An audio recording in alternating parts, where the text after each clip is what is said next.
All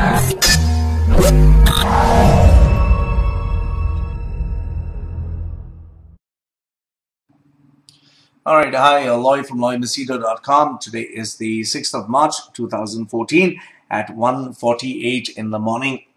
Now, this is an email from a student. I don't want to take her name, but this is what she writes. Hey, Loy. Well, you're seeing my name already. I'm a student of IHS in Dubai. I respect your concerns about Abhimanyu very much. Abhi has been my friend for many years. We are classmates from the 3rd till the 10th grade until we split up in the 11th grade. He has been an amazing friend. Our teachers and faculty acted today as if nothing happened. Not even a moment of silence was given for him in the 20-minute assembly we had. Because of this, some students came up with the idea of keeping a memorial for 10 minutes in our school on Saturday after our exam. But they backed away from it after being scared. I don't want it to happen. He is such a good person. I just need some help from you, Loy. I need you to give me ideas. How am I supposed to convince my school authorities about this? I need advice. Okay.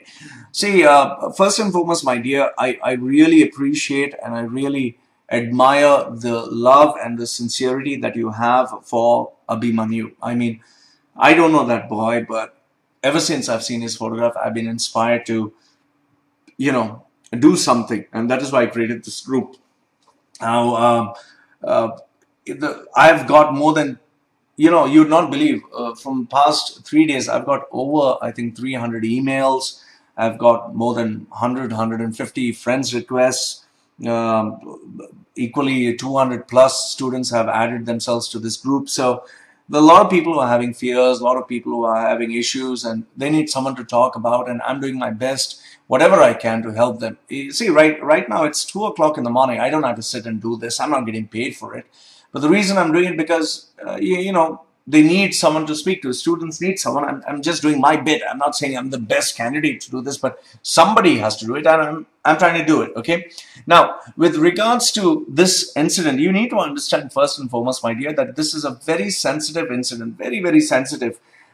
You can't expect management and the adults to think the same way as students. I'm sure they must have weighed the pros and cons about this, and until this case is closed, I don't think they want to react to it. So it's not that they don't feel the pain. I'm sure the teachers feel the pain. I'm sure the parents are feeling horrible. I'm sure just like you are feeling lost, you are feeling that emptiness inside. A lot of people who know this child, because even teachers are human beings. Okay, agreed, I bash them up, but at the end of the day, they are also human beings, okay? So it's not that they don't feel anything. Everyone feels. But the question is, for a company or an organization to take a decision like that, it takes it takes a little bit of what I call it heart, because if it was an American company like Google, if it was something like a proactive organization which didn't have bureaucracy and which didn't have hierarchies, I'm sure your school would have done it. But unfortunately, I think Indian high school is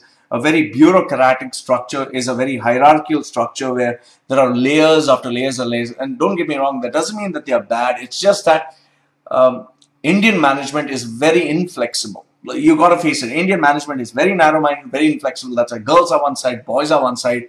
I mean, they treat boys and girls as if, they need to be separate or they're going to mix together and get each other pregnant and have sex. I mean, this kind of Indian mentality is never going to go, because Indians are very narrow-minded, most of them. Okay, you can't help it. That is why even if you see an Indian movie, if they have a kissing scene, they're going to show 2 flowers come there and just going to vanish. The kissing is a very big deal, okay?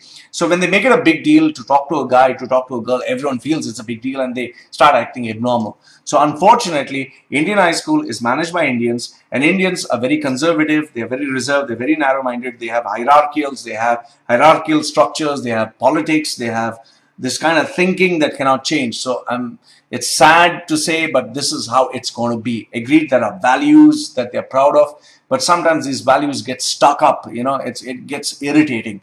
So look, now you want to hold 20 minutes of silence. Listen, let me ask you simply this. Why do you need the school to hold 20 minutes of silence? If you really respect someone, if you really love someone, take your friends, come home, go to some place and spend time together there. Pray for him if you're alone. Pray for him with your friends. Why do you need to do it in your school? Okay, and Let's say everyone's gone home. You stand there, just close your eyes and pray for him. Pray with 10, 20 friends of yours. You don't need the whole school to follow your belief system. See, don't get me wrong. Abhimanyu is a beautiful child, really a beautiful child. I have not known him, but out of whatever photographs I could connect to him. But don't impose what you want on others. If they want to do it, let them do it. Let's say, for example, someone in my family dies. I can't expect everyone, hey, all of you come here, come here, come here. Even you have to sit and pray like me. No, you want to do it, you do it. I'm going to do whatever the hell I want. That is what I think you need to understand. Don't impose your views, what you want on other people. If they want to do it, let them do it. If they don't want to do it, let them not do it. Maybe they've done it. We do not know. So let's not ask everyone to follow a uniform system. If it has to be, it has to be. If it doesn't have to be, it doesn't have to be.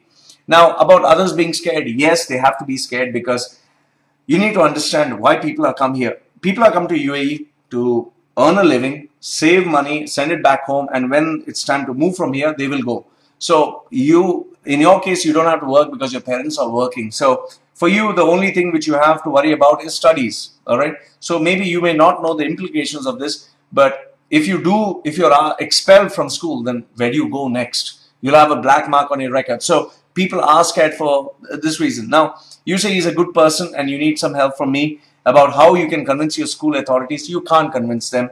You can only request them, but they will decide. I'm sure they already know the gravity of this situation, and because they don't want this to explode and go just way out of, just blow out of proportions, they're just keeping it quiet, and they're just, using their maturity and intellectual capacity to decide what they will do next, which they have to think because they are an organization. So what I think you should do is mind your own business.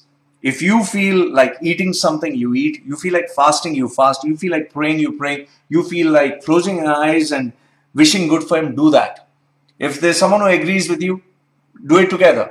But don't start forcing your beliefs on other people, because that is wrong. That is how religious people do. That is how religious extremists do. And that is how people with narrow-minded thinking do. You want to do something, you do it by yourself. Don't expect others to agree to your style of thinking. Okay, this is what I have to say. I hope you don't get me wrong, but this is what I want you to know and I want you to understand. Loy from loymachedo.com. If you have anything, let me know, and I thank you for sending me your comments. Goodbye.